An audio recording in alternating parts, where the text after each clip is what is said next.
Bonjour tout le monde, c'est Jérémy pour une nouvelle vidéo d'horreur. Je suis sur le compte Let's Not Meet comme prévu.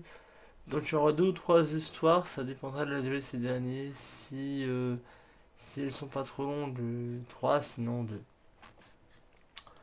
Il y a encore des nouvelles histoires qui ont été postées. Donc on va commencer par la première. Un événement inattendu, elle est très courte, donc voilà, elle est très courte. Hein. Bonjour, mon histoire m'est arrivée hier et je me suis dit, cool, je pourrais la mettre sur Reddit. Bon, place à l'histoire. J'étais à la plage en vacances, en train de me reposer, et d'un coup j'entendis un boum.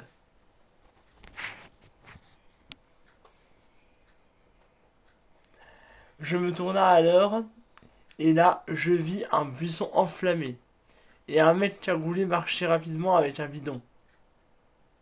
Je ne le regarda pas par peur, et je me dis, sans doute que c'était un cocktail Molotov. Rien ne m'est arrivé, mais j'ai eu très peur. Cet acte de vandalisme était dans le buisson de l'hôtel que j'ai pris la poisse. J'ai appris plus tard que le mec voulait rentrer dans l'hôtel, mais les gens présents ne l'ont pas fait. Alors, c'est pour cela qu'il a fait ça. Je pense qu'il voulait mettre le feu à l'hôtel. Donc flippant, la police sait qui. C'est donc il va être jugé puis incarcéré. Bref, les vacances, on n'est jamais tranquille, faut croire. Ben, c'est juste que le mec passait par là, quoi. Il y a un moment pour ce mec qui passe par ça. En gros, la seule ça, pense qu'on est tranquille. Bon, par contre, je suis tranquille. Hein. Normalement. Oula, celle-là est assez longue. Bon. Ma maison était hantée.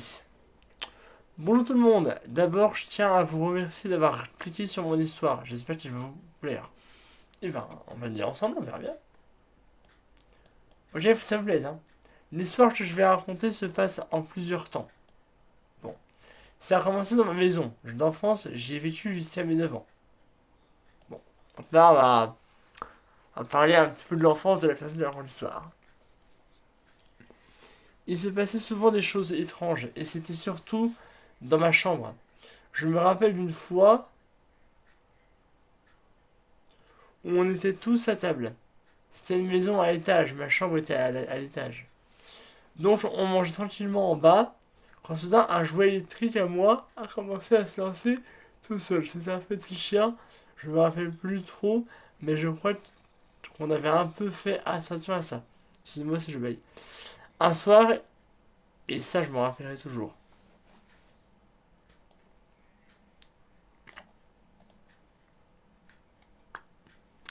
C'est la nuit. Je me suis réveillé en sursaut avec des gros bruits venant de mon placard, comme si quelqu'un était coincé à l'intérieur, et frappé très fort. À ce moment-là, j'avais juste crié assez fort pour que mes parents puissent entendre ma détresse, car leur chambre était en bas, tout au fond de la maison. Et ma mère m'a dit un truc que je me souviendrai toute ma vie. Quand elle a venu pour voir ce que j'avais, elle a vu, grâce à la porte de ma chambre qui était ouverte, plein de couleurs qui clignotent partout dans ma chambre. Elle est arrivée en courant, puis à l'instant où elle a dépassé le pas de la porte, plus rien. Il faut savoir aussi qu'on est une famille très croyante, spirituellement. Donc, voilà. Donc souvent, un prêtre venait venir dans notre maison. Catholiquement, croire aux esprits, tout ça, hein, ça c'est les croyances de chacun, il faut respecter, hein, ils sont religieux, tout ça. Après ça, je ne me souviens pas trop de grand chose. En tout cas, on a déménagé, je n'ai rien vu, rien vécu de la sortie. Donc là, déjà, l'histoire que je vous raconte, elle est plutôt. En gros, sa maison, elle est hantée, mais après. Alors pourquoi j'en parle que maintenant? Des amis de mon père habitent dans cette maison maintenant. Il a été les voir parce que ça faisait longtemps et quand il est rentré, cette histoire est ressurgie. Donc en fait, c'est un cercle vicieux. Tout le monde à la maison vive.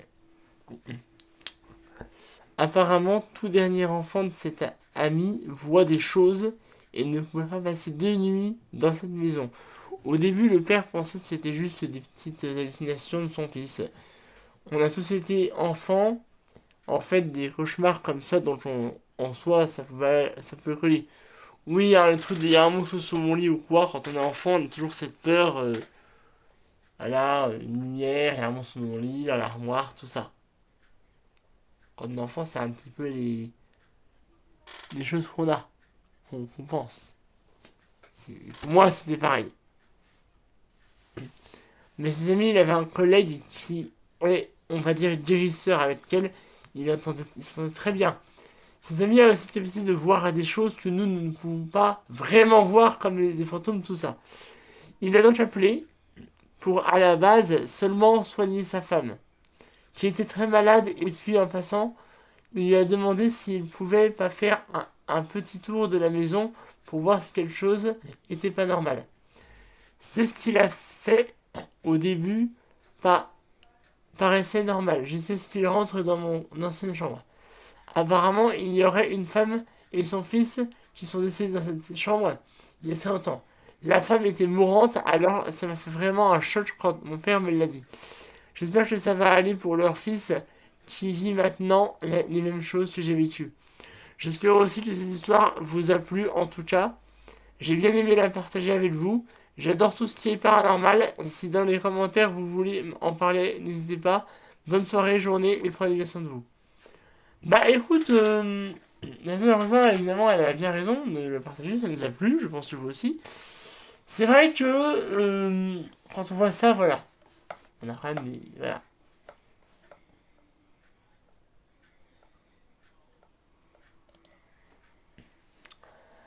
Allez, maintenant on est à la dernière histoire. Ça s'appelle Braquage, elle est plutôt de taille moyenne. Voilà, je ne sais pas si c'est vraiment de l'horreur, mais je l'ai vécu ainsi. On va voir. En tout cas, je dis vite fait, ouais, hein, pas vraiment horreur peut-être. Mais en tout cas, elle est peut-être assez folle, on va dire, l'histoire. Mais celle dernière était la moyenne. Ça fera une vidéo de 18. Elle sera assez courte. À l'époque, j'y vais chez mes parents. Ma mère était chef d'établissement à ma banque, dans un petit village, dans le nord de la France, près de Douai. Bon, je sais pas où c'est. Mon père était encore vivant et était atteint d'une maladie neurologique. Vraiment lourde. Sclérose en plaques. Je suis pas médecin, donc je ne connais pas. Je vais demander à mon pote qui a un père médecin, si tu sais. Si tu veux voir, je sais ce que c'est. J'avais un logement avec le travail de ma. C'est rose en fait, je connais pas cette maladie, faut que je demande au père de mon pote qui est médecin. J'ai un ami, son père est médecin, je lui ai dit. Je vais lui demander. Et je vous dirai dans la prochaine vidéo, si j'oublie pas. Bon, après, on regardera sur Google ce que c'est. Nous avions un logement avec le travail de ma mère. Il était juste au-dessus de la poste. Une nuit, je me réveille en pleine nuit. J'entendais une femme hurler, mais des hurlements vraiment comme dans les films d'horreur. Fan, ça marche pas. Au bout d'un moment, je me lève en râlant pour dire à mon père de baisser le son de la télé. Il avait l'habitude de regarder ce genre de film tard le soir. Quand j'arrive dans le salon, personne. Là, je suis le son et je vis dans la chambre des parents. Je vois 2 hommes cagoulés dans la chambre. Là, avec un pistolet menaçant ma mère, et le second en train de donner des coups de crosse de fusil à pompe dans la tête de mon père. Après coup, j'ai appris que les 2 débiles pensaient que c'était mon père qui était le chef d'établissement. Et vu qu'il ne pouvait pas se lever et qu'il ne pouvait pas donner le code du coffre, il le tapit pour le faire parler. Ah non, il le tapait. Quand j'ai vu ça, j'ai hurlé. Touche pas à mon père! Avec ma voix qui chantait et je sais pas trop ce qui s'est passé. Dans ma tête, j'ai vrillé. Mais genre vraiment vrillé. Ça va vous faire rire, mais le plus proche que vous puissiez imaginer en termes d'image, c'est soit le berserk, soit Broly. Je sais pas si c'est. En fait, j'ai simplement perdu le contrôle de mon corps, ma vue est littéralement devenue rouge, comme si j'avais un film rouge qui était mis devant mes yeux. Et j'ai eu la sensation de me voir à côté d'un spectateur, un peu comme un jeu à la Street Fighter. Et j'ai senti une sorte d'entité prendre le contrôle de mon corps. C'est une sorte d'entité et je me sentais sanguinaire, meurtrière et sans aucune peur. Franchement, je sentais cette violence qui bouillonnait, c'était perceptible dans l'air. Et j'avais plus peur de cette folie violente que des mecs armés. Moi, j'ai vraiment un peu de chasser. Les braqueurs se sont retournés vers moi. Le mec avec le fusil à pompe me mettait en joue. Ça, c'est bien non plus. Et moi, j'avais mon seul but, c'était de le tuer. En plus, j'avançais et plus je sentais la peur du mec monter. Je sais pas pourquoi, je sentais qu'il était en pleine panique intérieure. Ou c'était lui qui avait un fusil à point. Le fusil. C'était lui qui avait le fusil pointé sur moi, mais que c'était lui à proie. Ma mère voyait ça et je l'entendais hurler et hurler encore. D'aller enclencher l'alarme. J'ai avancé jusqu'à lui. Honnêtement, je devais être à même pas 1 mètre de lui. Et j'ai repris le contrôle avec les hurlements de ma mère. Et j'ai enclenché l'alarme. Et ils sont partis. Depuis, j'ai une peur de ce qui est en moi. J'essaie de se calme le plus possible. Non, pas que je fuis l'adversité. Mais j'ai juste peur que cette facette de moi revienne. Voilà, je ne sais pas si c'est de l'horreur, mais je vis ça depuis environ 20 ans. Alors, il y a un peu d'horreur, mais c'est aussi une histoire complètement folle parce que il y a quand même 2 mecs qui viennent chez la Casa de donc là, forcément, la Casa de va forcément. Voilà. Il y a en fait le fait qu'elle vienne vers la personne, cette personne-là qui est comme ça, c'est l'adrénaline qui monte, donc forcément, la personne a envie de défoncer les mecs, et forcément, avec l'adrénaline, c'est une poussée d'adrénaline qui monte. Forcément, on a envie de défoncer les mecs. Hein. Moi, le mec qui est chez moi, mais je lui démonte là. Le mec qui est chez moi, je démonte sa race au mec. Le mec, il a un fusil. Je prends le fusil, je monte les mecs comme ça. Moi, je vois ça. Mais les mecs, je leur démonte leur race. Enfin voilà, non, mais c'est un exemple quoi. Le mec, il a un fusil, je prends son fusil, je prends son mec, je te démonte ta race. Voilà, c'est un peu ça. Voilà, moi, j'ai une violence. Voilà. Moi, je suis comme ça. Après, vous, je sais pas comment vous réagissez, dites-moi en commentaire. Est-ce que vous appellerez la police? Ou est-ce que vous démontrez la race? Bon, c'est ça, de vous démontrer leur race, d'autres je sais pas ce que vous faites, mais voilà. Selon vous, qu'est-ce que vous ferez? Si vous démontrez la race, est-ce que vous appelez la police?